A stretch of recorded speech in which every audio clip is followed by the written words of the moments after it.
Ladies and gentlemen, in this video I will be exposing one of the biggest content creators right now on YouTube. This man's name is Ryan Trahan. Many of you, I'm sure, have heard of him. Many of you watch his video. I'm sure I watch his videos. He's a very, very popular YouTuber. But what you might not have noticed or known about him is that he's actually a chess prodigy.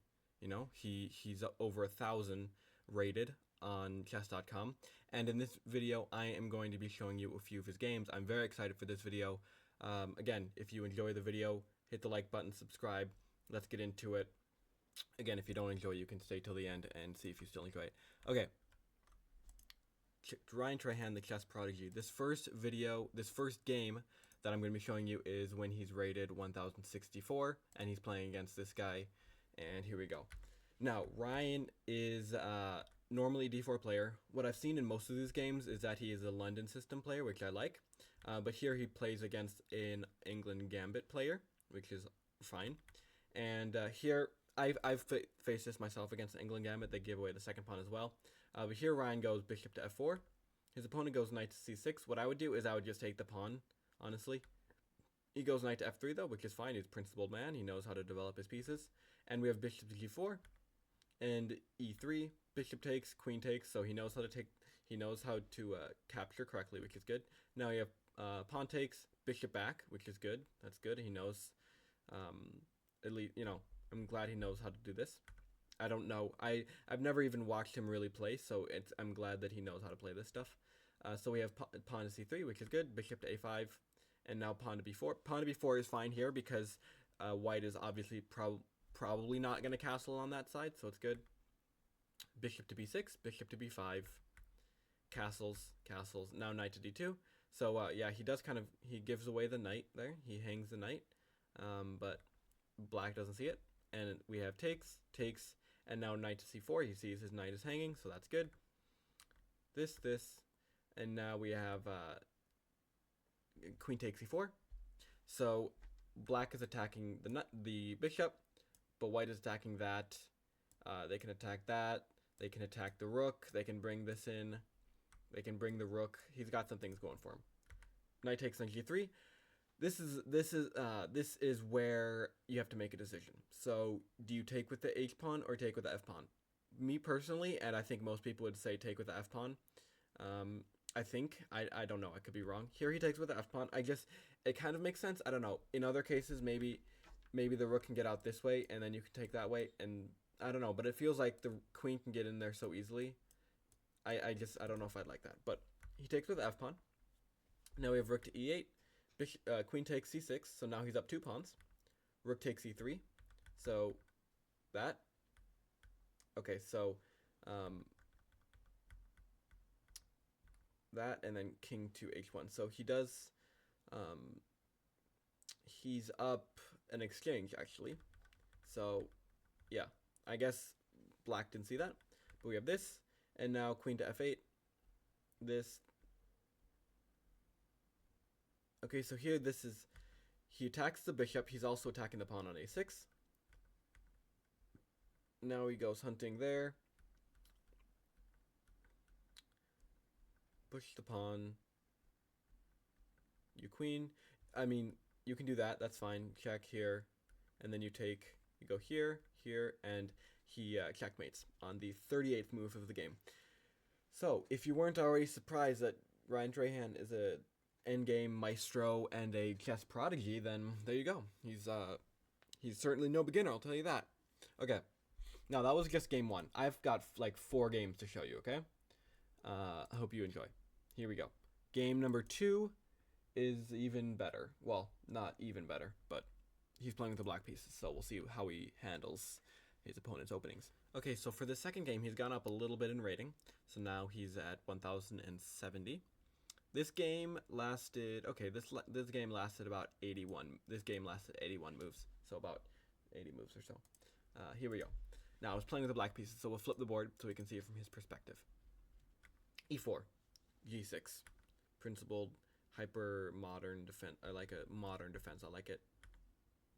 He goes knight to f6, e5. Okay. We slow down here though. So we have bishop to c4, so there's 2 attackers. Now we have queen to a5 check.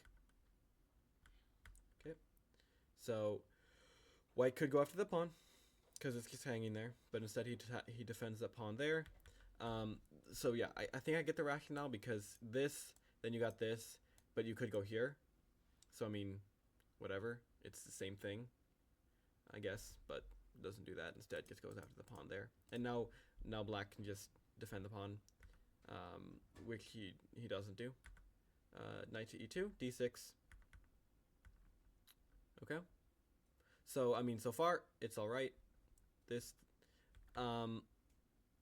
yeah, I wouldn't have taken with the queen. I would have taken with the knight probably, because then you're threatening this, and in some world maybe you can win that back. Maybe if you go here, get rid of the knight, and then take, I don't know, just remove the defender. But I would have taken with the knight, not the queen, probably. Maybe I'm missing something. I don't know. Takes with the queen. We trade. He castles. That's fine. Black's pawn structure is not good. All right, that's the first thing that comes to my mind. It's not good. It totally does not complement the bishop at all. Yeah, it's not good. On the plus side, it makes it quite hard for white to move, I should say. But you need to do something about that. It's really not good. So bishop c8 is probably one of the best move, if not the best move you can play, because here white is attacking the bishop, but they're also attacking the pawn. So I mean, you defend both at the same time. I want to, if I'm black, if I'm playing with the black pieces though, I want to trade that bishop off for a knight. That's what I want to do, because the knights are so much, I feel like the knights are so much better here in this kind of position. Knight back to d3, bishop to a6. Take, and rook to h to e1, a5. Okay, the rook just moves, that's fine. I'd be careful though, those knights could get in, maybe you have some tactics in your favor with white. Maybe you can, get a fork with the rooks. I'd be careful. I don't know if you can actually. No, the rooks are in such a position that you can't really get a fork of the bishops right now, or the rooks. But rook takes a3. Okay. Take. Now we've got this. Check. Okay. So we're just trading everything off. Now it's 4 pawns versus 4 pawns. And check here.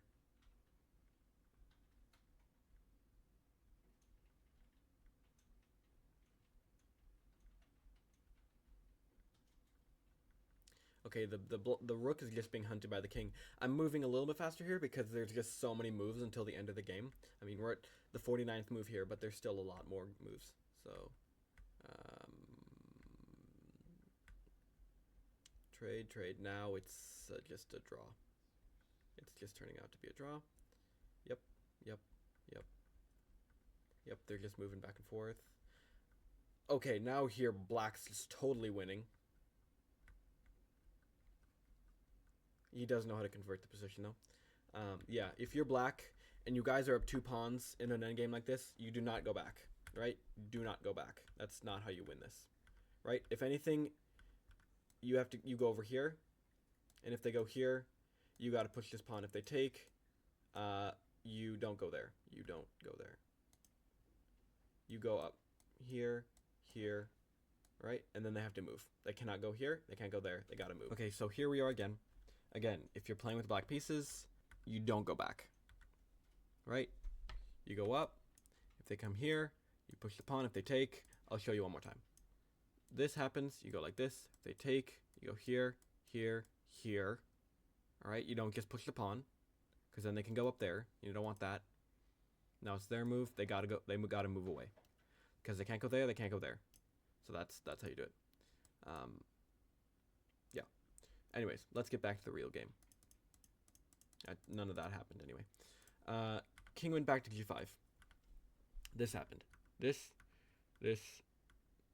Okay. Neither side really knows what they're doing. Yeah. Okay. Nope. Yeah, the game ends with 2 kings on the board, and that's not great. I don't even know if they won or lost any rating, and they probably did, but I mean, that's not great, I guess. I mean, because black is just totally winning there. Anyways, that was 81 moves, and we got 2 kings on the board. All right, game number 3. Let's see what happens. Okay, game number 3, he's playing with white pieces again. And he goes d4, d5, and we have our London opening. Bishop to f5, e3, and now bishop to b5 instead of the normal line. Queen to d7, knight to f3, bishop back, queen take, bishop takes, queen takes. And now we have like a Catalan kind of thing. Okay. Oh, that's an ugly pawn structure right there. That's ugly, man. Okay. f6, knight to d3. Oh, I'd be careful if I was white. There's a lot of stuff that could be going on. I'd bring a knight out. I'd castle quick. Yeah. Oh boy. Okay. So this. So black just hangs the bishop, which is interesting. Then we have this. Okay, that's why.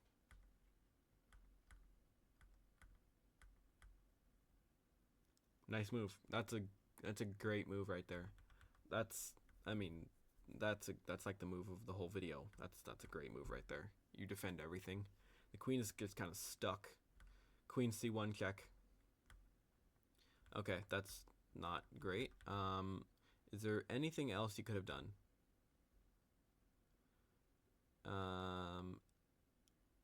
I mean, instead of losing the rook, you could have lost the. I mean, instead of losing the queen, you lost the rook by going king to e2. But then, I mean, there could have been like a rook to e7 or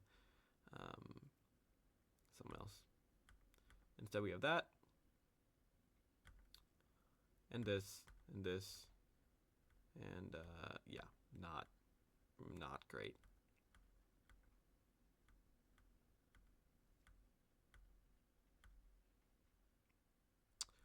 Okay, what? Now white just has 2 knights for a rook, apparently. Okay. Okay, now. Yep. Okay. I mean, it's pretty equal. I mean, sure, black has a rook, but I mean, it's a knight for a rook, but 2 pawns, you're pawn up. So I mean.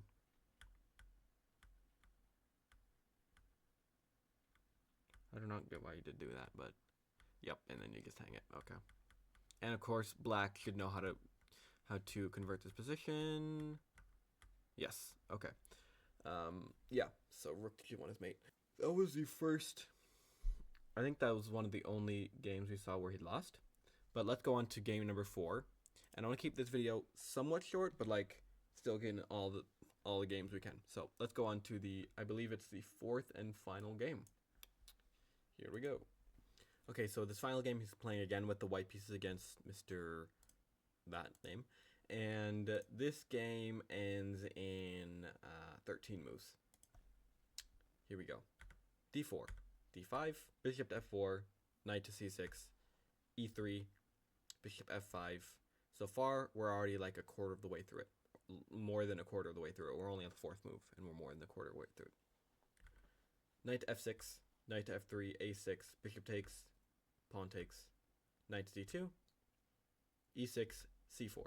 c4, we have just 5 moves left. 5. When I say 5 moves, I mean 5 like sets of moves. So white moves, black moves. That's 1 move. Bishop to d6, bishop q3. Okay, so queen to e7, knight to e5.